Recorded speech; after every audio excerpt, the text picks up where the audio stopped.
محمد كما صليت على إبراهيم وعلى آل إبراهيم إنك حميد مجيد اللهم بارك على محمد وعلى آل محمد كما باركت على إبراهيم وعلى آل إبراهيم إنك حميد مجيد. حاضرین گرامی، اللہ رب العزت نے ساری دنیا کو، سارے کائنات کو پیدا فرمایا. مالک کریم نے دنیا کی ابتدا بھی کی اور دنیا کی انتہا بھی ہونی ہے. کہیں نہ کہیں سے دنیا کی ابتدا شروع ہوئی اور پھر کہیں نہ کہیں پہ جا کر کے دنیا کی انتہا ہونی ہے. آج ہم سب اللہ کے گھر میں مسجد میں بیٹھے ہوئے ہیں. یہ اللہ کا گھر مسجد ہے. مولانا ابن طویل طبرانی میں یہ بات لکھی ہوئی ہے، موجود ہے کہ ان بیوت اللہ من الارض مساجدها، اس زمین پر جو اللہ کے گھر ہیں وہ مسجدیں ہیں. اس لیے اللہ کے گھر میں، اللہ کے در میں، اللہ کے دربار میں جب حاضری ہو تو پھر یہ خیال ہو اور یہ معلوم ہو کہ ہم کس کے گھر میں جا رہے ہیں، کس کے در پر جا رہے ہیں. کون ہے وہ؟ ہم جس کے یہاں جاتے ہیں، جس کی آفس میں جاتے ہیں، جس کے مکان میں جاتے ہیں، جس کے چیمبر اور جس کے کیبن میں جاتے ہیں، ہمیں اس کی جب حیثیت معلوم ہوتی ہے، جب اس کا اوقات معلوم ہوتا ہے، اس کے پاور کو ہم جب جان رہے ہوتے ہیں تو پھر ہم اس طریقے سے اور اس سلیقے سے اور اس کی عزت سے اس کے سامنے جاتے ہیں اور پھر اس کا ادب و احترام کرتے ہیں. اور پھر اس کا ہمیں فائدہ بھی ہوتا ہے کہ اگلا جب یہ سمجھتا ہے کہ ہاں یہ اچھا ہے، نیک ہے، ضرورت مند ہے، بات کو سمجھنے والا ہے اور جو بھی ہے جیسا بھی ہے مزاج کے مطابق ہے تو کام ہو جاتا ہے اور آسانی سے کر لیتا ہے. لیکن اگر ہم کسی اچھے کی کیبن میں جائیں، چیمبر میں جائیں، اس کے گھر پہ جائیں اور ہم اچھے ڈھنگ سے نہیں جائیں اور ہمارے لباس اچھے نہیں ہوں، شکل و صورت اچھی نہیں ہو، زبان پہ ہمارے الفاظ اچھے نہیں ہوں، ہم وہاں بد تہذیبی اور بد اخلاقی کے ساتھ اگر جائیں، اگلا کہے گا کسی بھی طریقے سے اس کو جلدی یہاں سے نکالو، یہاں سے بھگاؤ اور اس کے کام کو اٹکاؤ. تو اللہ کے گھر میں جب ہم آئیں تو یہ خیال ہے کہ ہم کس کے گھر میں ہیں. وہ ہے جو تمام گھروں کا بنانے والا ہے، وہ جو تمام دنیا کو پیدا کرنے والا ہے، تمام حاکموں کا حاکم ہے.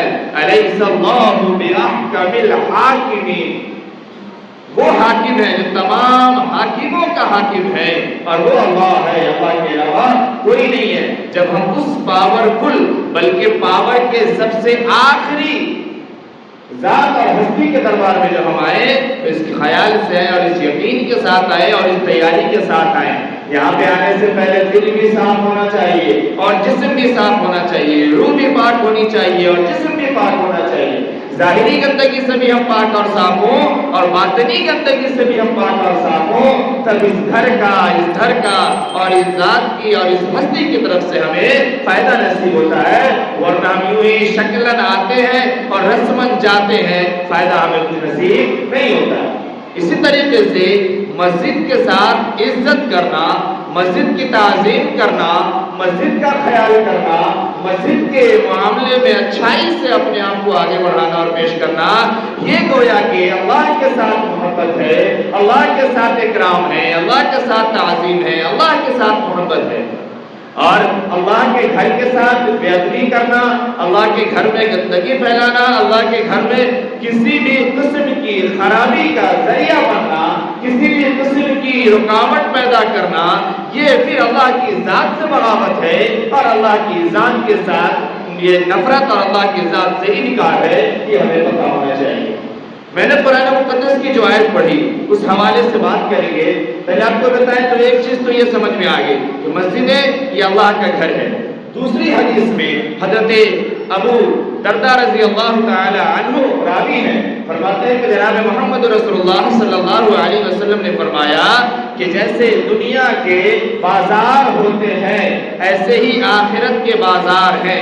سوق الآخرۃ مساجدها، اور آخرت کے جو بازار ہے وہ مساجد ہے. آخرت کی جو بازار ہے وہ مساجد ہے. آگے لفظ لکھا ہوا من دخلہا ضیف اللہ، کہ جو اس بازار میں داخل ہو گیا، اس گھر میں داخل ہو گیا، وہ اللہ کا مہمان ہے. اور آگے لفظ لکھا ہے کہ اللہ کی طرف سے مہمان نوازی یہ ہے کہ مغفرت، اللہ اس کی مغفرت فرماتے ہیں. اور اگلا جملہ یہ لکھا ہے کہ تحفہ یہ ہے کہ تکریم، کہ پھر اللہ اس کی اکرام فرماتے ہیں، عزت فرماتے ہیں، تعظیم فرماتے ہیں، یہ آخرت کے بازار ہیں۔ جس طرح صبح انسانی بازار لگتی ہے، انسانی ضرورت کی چیزیں ملتی ہے، انسان نکلتا ہے اور اپنی حاجات اور اپنی ضروریات کو لیتا ہے، ان تمام کا تعلق دنیا کے ساتھ ہے، دنیا کے ایک محدود وقت کے ساتھ ہے، ایک محدود زندگی کے ساتھ ہے۔